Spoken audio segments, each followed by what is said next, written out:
Welcome to One Guy, One Course, One Disc. I'm your guide. Today we are at a new course here in Milledgeville, Georgia.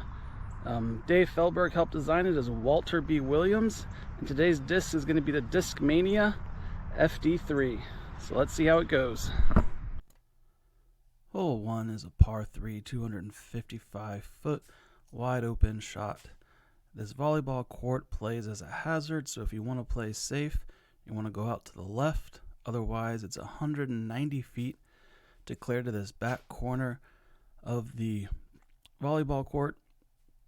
But once you finish this hole, you'll find hole 2 off to the left. Hole 2 starts a 7-hole stretch of wooded golf. This one's a 298-foot par 3. It's about 172 feet to this gap in front of the short tee pad. It's about 12 feet wide, so you're going to have to be accurate to get through it. From here, it's 126 feet to the basket. This hole goes down 25 feet. The basket is on a peninsula, and once you tap out, you'll find hole 3 to your right. Hole 3 is a 249-foot par 3. It's about 100 feet to this short tee pad, and this gap right here is about 7 to 10 feet wide, so once again accuracy is going to be ideal. But once you get past it, really the only thing that's going to be in your way are these guardian trees in front of the basket. And once you tap out, you'll find hole 4 to your left. Hole 4 is going to give you a little relief from tight gaps, but not much.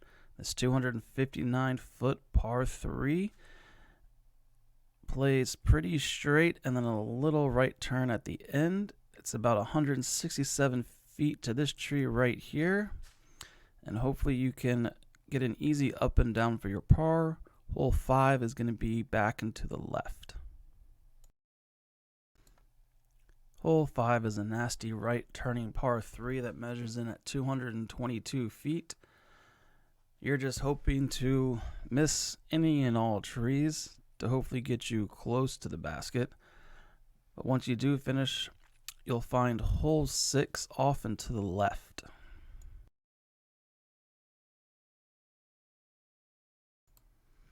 Hole 6 is the first of 3 par 4s on this course. It measures in at 439 feet.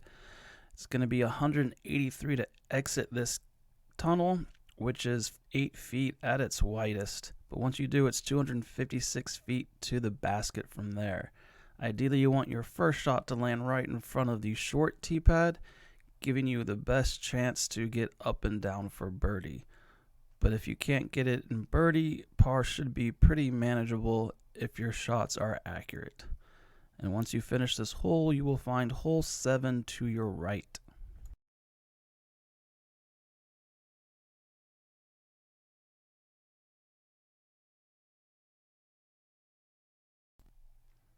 If you thought hole 6 was tight, hole 7's even tighter, with this gap being 5 feet. This is a 201-foot par 3. It's going to take 130 feet to get out of the tunnel here, but once you do, it's wide open to the basket, and hopefully you can get up and down easy. Hole 8 is to your right. Hole 8 is the second par 4, measuring at 383 feet. It's very similar shot shape to hole number 6. It's going to be about 223 feet to this tree up here in the middle of the fairway. And from there, it's just another 161 feet to the basket. This gap right here is at roughly about 10 feet. So hopefully you can get up and down for par to finish off the wooded section of this course. You're going to find hole 9 around this tree here and to the left. Hopefully you survive the wooded section of this course without too much damage. Hole 9 is a 257-foot par 3 that goes uphill 17 feet. You have your option of going left to right or right to left, but either way you should easily be able to get up and down for par.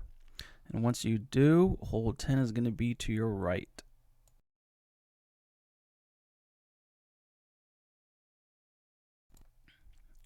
Hole 10 is a 236-foot par 3 that goes downhill 20 feet.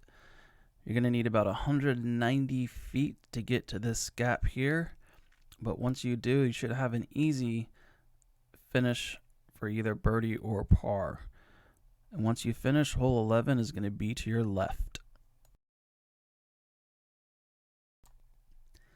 Hole 11 is a 226-foot par 3 that goes uphill 17 feet.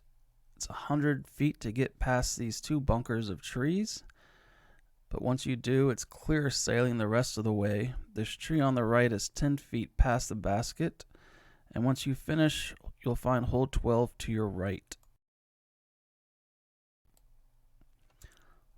Hole 12 is a 335-foot par 3 that goes downhill 34 feet.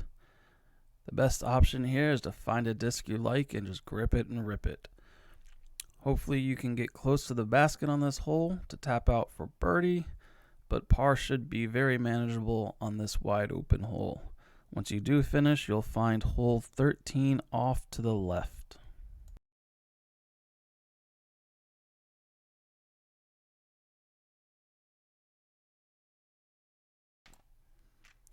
Hole 13 is a par 3, 268 feet that goes uphill 32 feet. It's going to be 76 feet to get to the top of this first hill, and then from there it's 192 feet to the basket. And once you finish off this hole, you'll find hole 14 across the street to the right.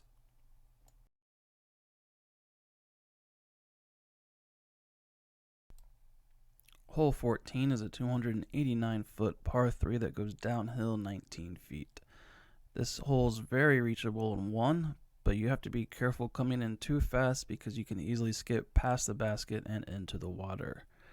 Ideally, you're going to want something that's going to stall out and finish left to hopefully land you by the basket. And once you finish this hole, you'll find hole 15 to the right.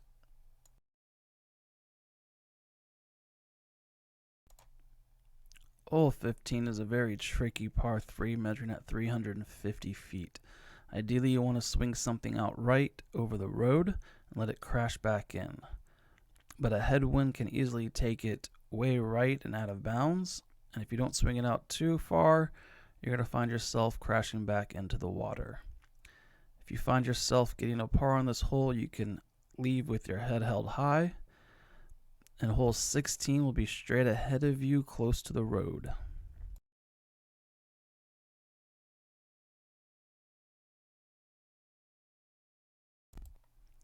Hole 16 is the final par 4 on this course, coming in at 530 feet.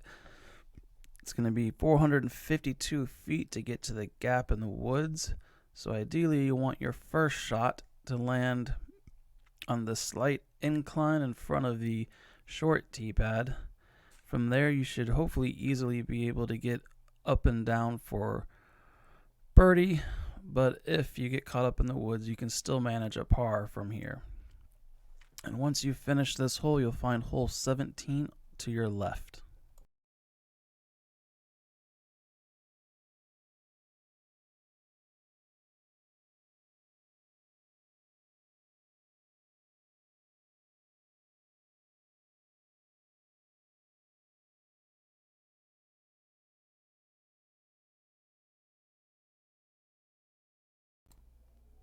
And you thought you were done with tight gaps.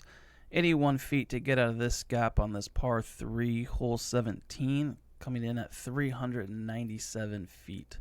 Hopefully your first shot will land somewhere in this field, and if you can land in the field, it's an easy up and down for par. However, be careful of going too far right because water does come into play pretty quickly. Once you finish this hole, you'll find 18 straight ahead of you, quite a walk away, but it's just to the right of the parking lot that you see in front of you.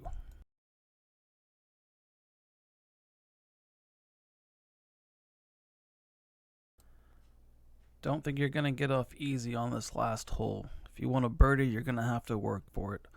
Hole 18 is a 470-foot par 3 that goes downhill 10 feet. It's going to take a huge throw to get it there in one.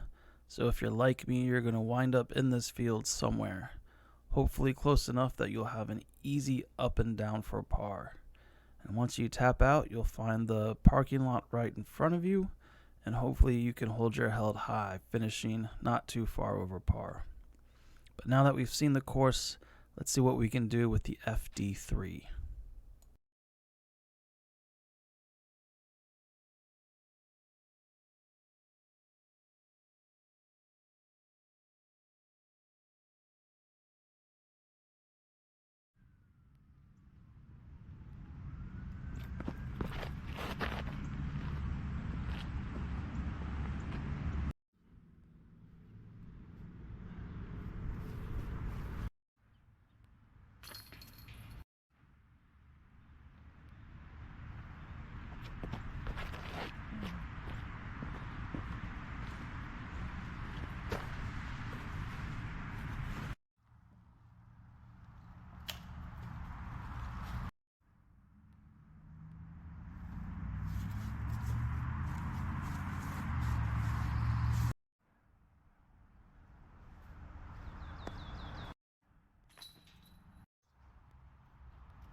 Oh, come on.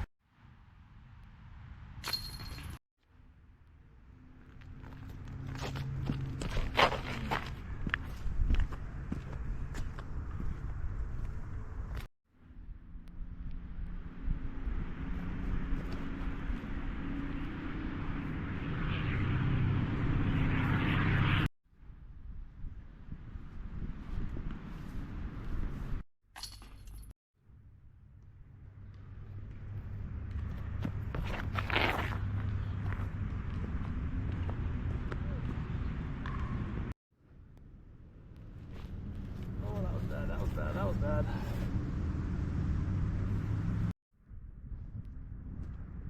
Oh, Josh.